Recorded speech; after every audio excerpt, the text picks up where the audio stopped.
So October was notoriously one of the worst months in the American box office in years. So I figured now is a good time to revive my podcast sort of micro review series for TikTok and also Instagram Reels and YouTube.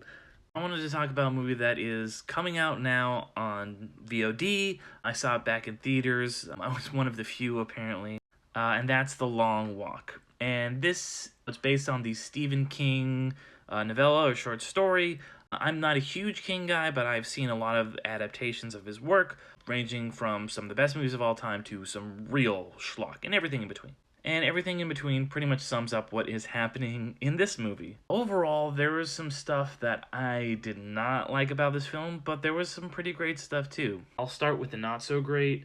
There's this bit on the Seth Rogen, Evan Goldberg show, The Studio, where they're trying to hire a director to direct the knockoff of Smile, and they get the guy who directed Smile. And that's what it feels like they did with this movie, where they're just making a boring Hunger Games, just a bunch of teens walking.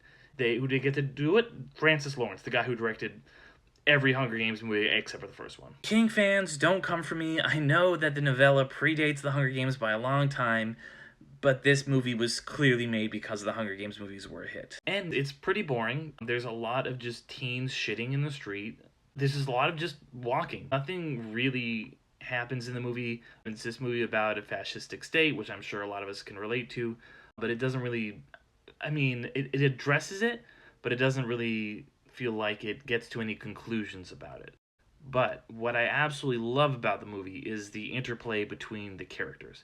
There are some great performances by these young actors. In particular, I think the performances by David Johnson and Cooper Hoffman are some of the best I've seen in years, and while I've seen both of them in a number of things before, this is just phenomenal. There'll be parts of the movie when I'm just checking out, great, they're still walking, and then they'll start striking up a conversation about human nature and what it means to be living in this kind of fascistic state and all this stuff. They're just talking. It's absolutely engaging. I'm hanging on every single word as they move slowly down the pavement.